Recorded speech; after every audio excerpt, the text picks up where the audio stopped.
Man, what's up, everybody? Welcome back to another episode of EOS. It's 1090 Jake, man. I'm rocking with y'all, y'all rocking with me. And for this video, we're going to be speaking on a mother and son that were arrested after the son shot his girlfriend in the face with a Draco.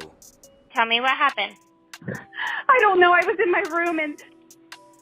Okay, stay on the phone with me. We're going to get help. Oh, yes. Take a deep breath. Is she awake? No, she's not. She's not awake? She's not awake. No. Is she breathing? Is she breathing? No, she's not breathing. She's not moving at all. March 31st, 2021, around 8:50 at night, a Charlotte County deputy was dispatched to 11041 Eula Ave in Inglewood, Florida, regarding a gunshot. Upon arrival, he saw two white males running down the street towards his patrol car, pointing to the house saying she's in the back bedroom on the right. Entering the room, the deputy noticed a long-barreled handgun and extended magazine laying on the foot of the bed. A woman identified as Lori Wick was performing CPR on a female teen with a gunshot wound to her face. The bullet ended under her left eye, and blood could be seen pooling from the left side of her head just behind her ear. 2 to 3 minutes later, EMS would arrive on scene, taking over with the teen victim. During that time, the house was cleared, and after approximately 45 minutes, one of the paramedics on scene called an on-call doctor at the Inglewood Hospital. The teen girl was non-responsive, having no heart rate or respirations, so the doctor made the call to terminate life-saving measures. The time of death was called at 9:22 p.m. Lori Wick was outside of the home with their 17-year-old son Hayden Wick, who was visibly distraught, crying, and repeatedly saying, "Just kill me. I know she's dead. I know it." Hayden then started hitting himself in the forehead while saying, "Just kill me. My life is over." Deputies placed Hayden in the back of the squad car where he continued to scream and cry. One of the deputies on scene tried calming him down. He kept trying to describe what happened but would be interrupted by his own sobbing, trying to catch his breath. Hayden had planned on going to the gun range. His girlfriend and another friend came over to his house and they went to the gym, followed by Panera Bread to get food before returning to his house. Hayden then began to scream, "I know I checked the guns. I know it." Hayden described two weapons, an AR rifle and a Draco handgun laying on his bed. He stated he'd cleared both weapons of ammunition and they started playing Doom on a gaming console. He decided to put the guns away while his friend was playing the game, taking the magazine out of the Draco and saying, "Then you know there's no ammo, so you pull the trigger to show it's clear." He pulled the trigger, the gun went off, and his girlfriend dropped to the floor.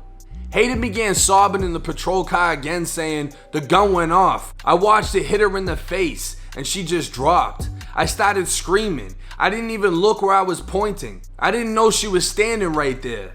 He ran to get his mom, Lori, who began screaming as she entered the room. She called 911, telling Hayden and his friend to get out of the room so they don't have to see the girl laying there. Hayden and his friend left, going to his friend's house where they told his parents, who told the two to go back because the cops would be looking for them. But when they got back, the cops were already there. Still crying, Hayden would describe how he and his girlfriend had been arguing the last few days over him texting and talking to other girls. He said she was fine on the way back from the gym until he started talking to his friend about the other girls. So then she became quiet, and when they got back to the house, she looked sad. He described to deputies how she talked about suicide before and had been in the room alone with the guns while Hayden took a shower earlier in the day. That's when Hayden told deputies he thinks she loaded the weapon in an attempt to harm herself. He repeatedly kept saying she looked so sad before saying his life is over. "Kill me, just kill me. If you don't do it, I will." Hayden said he keeps seeing her face, and all he can see is her face after the gun went off. He'd cry himself to sleep before being transferred to the Charlotte County Sheriff's Office for an interview. Because of his suicidal statements, Hayden was placed in protective custody under a Baker Act and transferred to Charlotte Behavioral Center for mental health treatment. Lori, Hayden's mom, had gave full consent for investigators to enter and search the home. Entering the bedroom, they found a Draco NAK 9mm AK pistol and an unloaded 9mm magazine laying on the bed. Above the bed's headboard was a bullet hole in the drywall, but no signs of blood or bodily fluids on the wall. On the opposite side of the room was the body. Hayden's friend, whose identity is being withheld because of his age, was interviewed with his father present, requesting to be present for his son's sworn statement. He described going to Hayden's house earlier in the day, the 2 guns on the bed, which wasn't out of the norm as Hayden usually took his guns out when he went over, safely clearing them before showing him how to take them apart and clean them. He described Hayden and his girlfriend as acting typical and that she appeared mad. Arriving back at the house after they went to the gym and ate, they played video games in the room as Hayden's girlfriend sat on her phone. Hayden and her were bickering, almost arguing when Hayden picked up the gun and it went off. He turned and watched as Hayden's girlfriend fell off the bed. He described Hayden's mom, Lori, coming in the room telling him to get Hayden out of the house and away from his girlfriend so he wouldn't have to see her like that. All in all, he described the shooting as an accidental discharge as Hayden was holding it waist high after removing the magazine and pulled the trigger to dry fire the weapon as there was still tension on the trigger, but he never checked to see if a round was chambered. It would be 3 months until Hayden was arrested, charged June 9th with manslaughter with the firearm and possession of a firearm by a minor.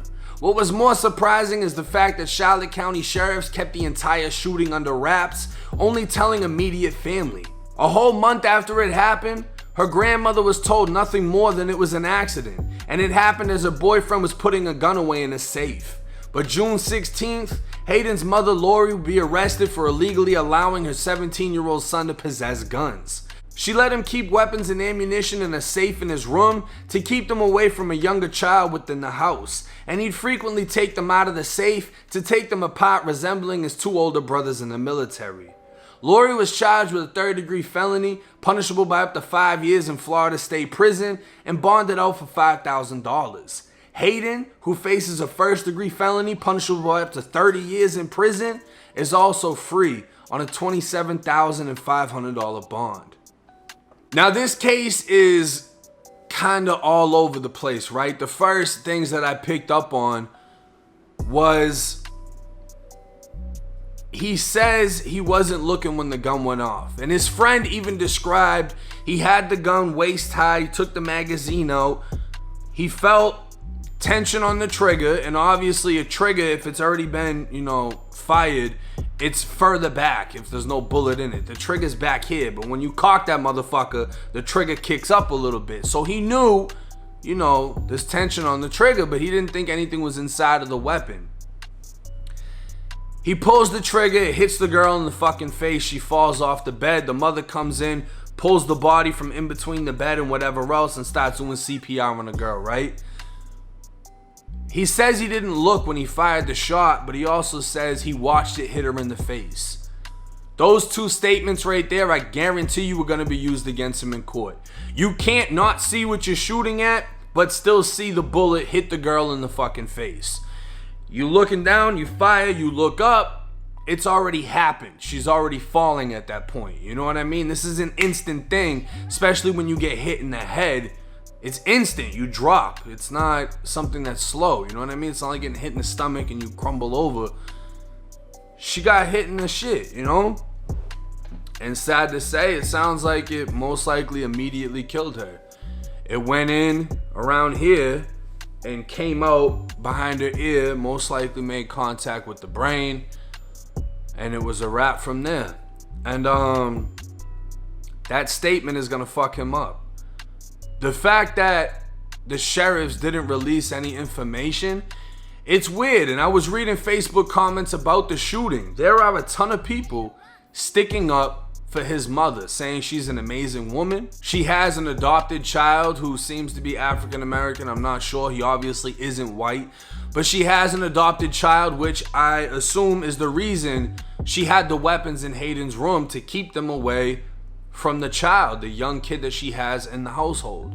The only problem with that, though, is legally he wasn't supposed to have those guns in the room. And even though he's trying to portray his older brothers that are in the military, he's not in the fucking military. But she did say he's been trained from an early age with guns. Guns in Florida, it's a normal goddamn thing. You know what I mean? It's not outrageous to have weapons. To be taking them out every time your friends come over, I understand it, because it's like, yo, look at what I got. But at the same time, you really have to know what you're doing so you don't find yourself in a situation like this. What else is going to be used against him? The fact that he brought up she was suicidal. Like, he immediately had a reason.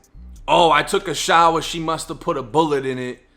If she was going to shoot herself, she would have did it then and there. She wouldn't have done it thinking that you're going to pick the gun up and clear it as you're aiming it at her fucking face. That doesn't make any sense to me, right? And I'm just breaking this down from my own perspective, hearing the case. That doesn't make any sense. But the fact that you immediately had a reason for how things played out, I guarantee that'll be used against you. And then you're saying, you know, she was suicidal. We were arguing because I'm texting other girls. The friend even said in the sworn statement, they seem to be arguing up until the actual shooting when it went off. That's not a good sign. But that doesn't mean he's going to get convicted. This kid obviously comes from money. The fact that the sheriffs try to keep this shit quiet, I guarantee you his mother has some pull where they're from. I think he'll get convicted. I don't think he's gonna get banned. For her, she'll most likely probation, fines, whatever.